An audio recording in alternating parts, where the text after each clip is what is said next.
we were all wondering like, oh my God, what's going on? Biden looked like crap in the beginning. He did. He looked terrible. He definitely came on, though, later in the debate. But then post-debate fervor started. Right off the bat, you saw it on CNN with all the anchors just laying into Biden, saying, oh, his candidacy is over, his presidency is over, doom and gloom, blah, blah, blah. Right now, as we speak, there is a deep, a wide, and a very aggressive panic in the Democratic Party. There's a real concern here tonight that there's been some real damage done that cannot be undone. There are going to be discussions about whether he should continue. That was an unmitigated disaster for President Biden from the second he walked out to the closing statement. There is no two ways about it. That was not a good debate for Joe Biden. That was not what we needed from Joe Biden, and it's personally painful for a lot of people. It's not just panic, it's pain of what we saw tonight. A lot of voters probably tuned out, and millions of people are having conversations with their families, with their friends, of if the president is up to the task and if he should step aside. This is the editorial board of the New York Times. They're part of this, jumping on the anti-Biden, Biden's a lost cause train. Political writers, mostly centered around the New York Times, that are calling for Biden to step down. Now, I gotta say something, though, that these guys, it doesn't really bother me because the New York Times has been suspect for a while. First off, you had Maggie Haberman, while Trump was president in the first term, being an absolute kiss ass and Trump coverer in order for her to write her book. You also have many examples of the New York Times advancing the voices of transphobic writers, trying to stoke the fears around transgender people and the right-wing panic associated with them. I believe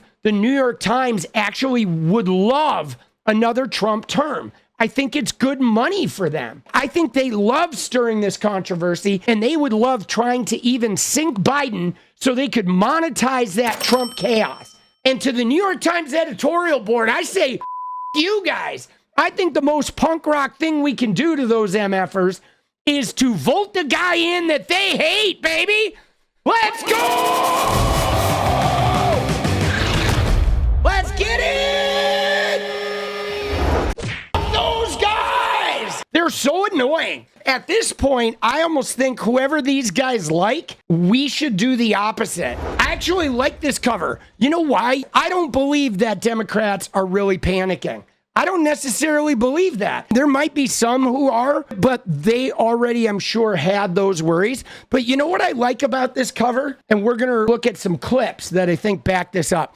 One of the things I like about it is how it says panic, and it shows Biden walking away. Now, you could read into this as though it's saying, oh, Democrats are panicking, Biden should step down and leave the race. I look at this and I see while everyone's panicking and freaking out, he's getting back to work. He's like, I'm not going to sit here and entertain your panic. I'm not going to sit here and quantify myself to you and jump through hoops because you're anxious. I'm going to get to work and just make shit happen. And that's what he's done his whole presidency. He's made shit happen. Now, disclaimer, I don't even like Joe Biden, okay? He's too conservative, and I would love to have somebody different. But right now, we don't. The people that people are calling on to sort of stepping up, they all support him. Talking about Gavin Newsom or Michelle Obama, but they're rallying behind Joe. Now, one of the things that I thought was great was this clip. This is post-debate. Now, bear in mind that Joe Biden, after the debate, he knows his advisors are telling him how the debate was received. Everybody in his camp knows. They've seen CNN freaking out about, oh, time for Biden to pack it in. All the left-wing people are frantic and freaking out. And like, there's no way that Biden can fight fascism. We got to fight Trump. But at the end of the day, I think it's not Biden's job to fight fascism. It's our job to fight fascism by not voting in Trump and by not abandoning ship the minute we get worried, the minute we get scared. Okay? Right now, this is who we got. And this is who everybody on our squad is invested in. And so let's go. Forget the ableism and forget the ageism, and let's just get into it. But this clip, he woke up today with op-eds from his buddies. He woke up today with a friend of his having written an article saying he cried at the debate and you need to step down. And this was one of many, bro. Biden wakes up with everybody on his ass and everybody not believing in him. This is a guy, mind you, who had a really horrible stutter, who lost a wife and kid in a tragic accident. He's no stranger to going through hard times. He's no stranger to going through heart-wrenching, gut-wrenching defeats and not giving up. And whether you like him or not, no matter what you think, this right here, this is admirable, man. And when I'm 80 years old, I only hope I can have this much fire in me. They're all screaming, Joe. I don't walk as easy as I used to. I don't speak as smoothly as I used to. I don't debate as well as I used to. But I know what I do know. I know how to tell the truth.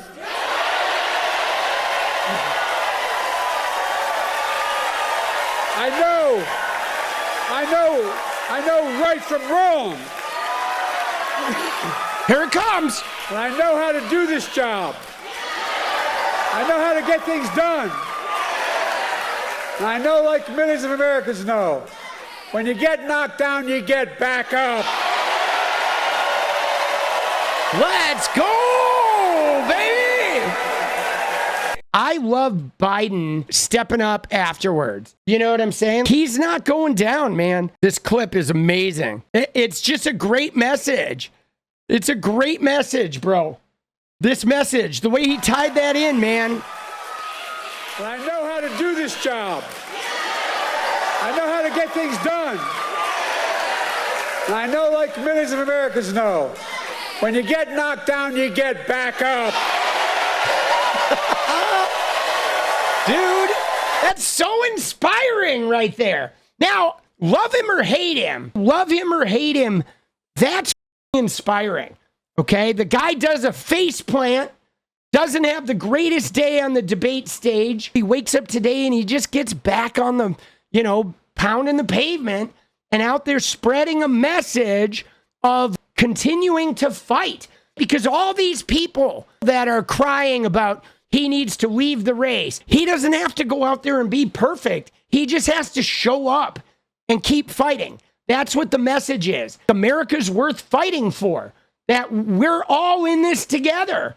And we should fight for this country. Running around and being like the whole country's burning, everything sucks here, this whole place is a shithole, that's not helping. That kind of energy doesn't help. You don't get your world better if you just walk around complaining about how awful it is the whole time. You gotta show up and gather together and try to make it better and fight for people. Donald Trump doesn't want to fight for anybody. He wants to fight against people. He wants to fight against the immigrants. He wants to fight against transgender people. He wants to fight against gay rights. He wants to fight against women's wombs. He wants to fight against celebrating Pride Month. He wants to fight against union jobs. He wants to fight against high wages. He wants to fight against taxing the billionaires. Donald Trump just wants to fight against everybody, all for the sake of like the wealthy white landowners, the billionaires. He has no policy goals. And he has Donald Trump has no balls, dude. All he does, he always says, everybody's out to get me, but I keep showing up. But all he does is cry.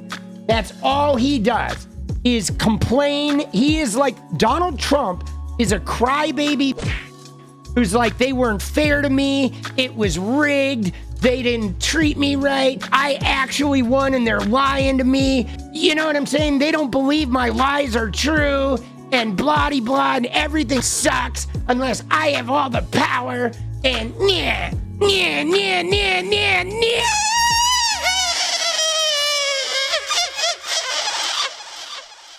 Right? That's what Donald Trump, that's who he is, dude. He's a little bro. He is. He is a little dude. And so comparatively, Biden is like, I may be soft in the head and I may have lost a lot of my steam and my speed and my sharpness because I'm old. But you know what? I know how to tell the truth. I know how to get shit done. And every time you knock me down, I know how to get back up and be stronger. And so do you, is what Biden's message is. Biden, I believe, he believes that we possess that quality too.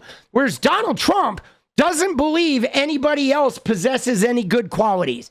He only believes that he's like the man and everybody else is like a stupid freeloader that's lucky to even have a job. He says he's the guru, he's the golden one, he's the millionaire, the smartest, the most sexy, blah, blah, blah. And everyone around him is just those kinds of guys. They're horribly insecure and they don't believe other people have those powerful skills. They don't believe other people can be successful. That's why they've crafted their entire personalities towards trying to convince you that they're the only way you can have success is through them. It ain't true, dude. They're charlatans, boss. So yeah, I love that Joe Biden woke up this morning and he brought the message, dude.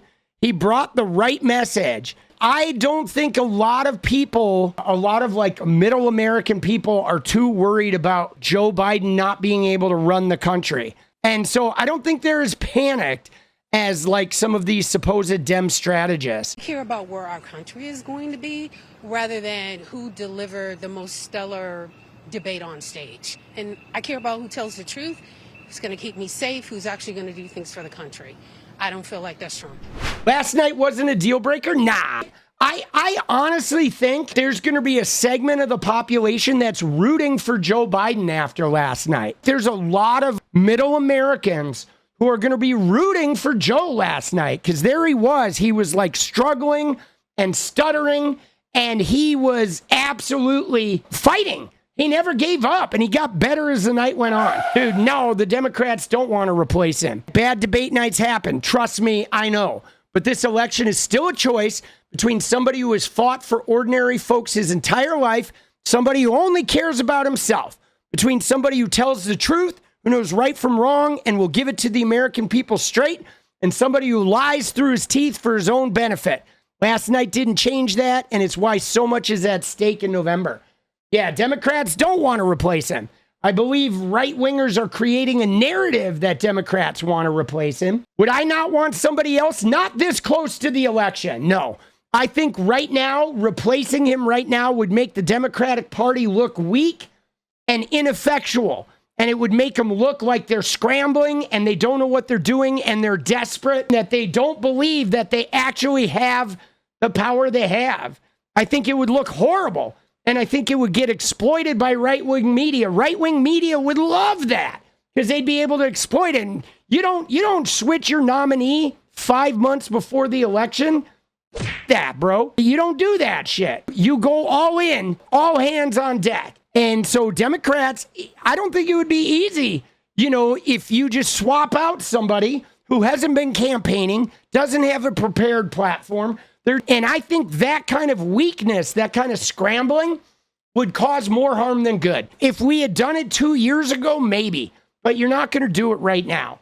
All right, we're gonna go full steam ahead with the candidate we have and put the screws to it. Again, though, here's the deal, boss. I don't think the president needs to be this loud, overbearing personality to do a good job. I think what a president needs more than anything is he needs to be able to work with everybody. That's the job of the president. You need to be able to work with and serve everybody. I believe Joe Biden, whether he's feeble and old and a little spacey sometimes, I believe that man can go into a room full of people who love him and hate him, and he can find some common ground in that room.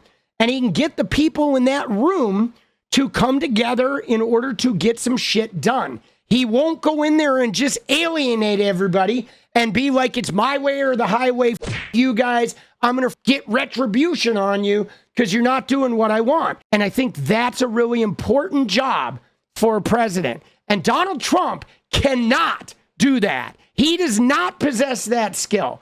Donald Trump can only go in and get a reaction. That's all he is good at, is getting a reaction. That's it. That's all he can do. He can go in and he can lie.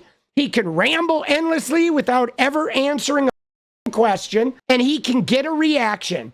And I think for a reality TV star, that's a good set of skills. But for a president, nah. We don't need that. We need more than that.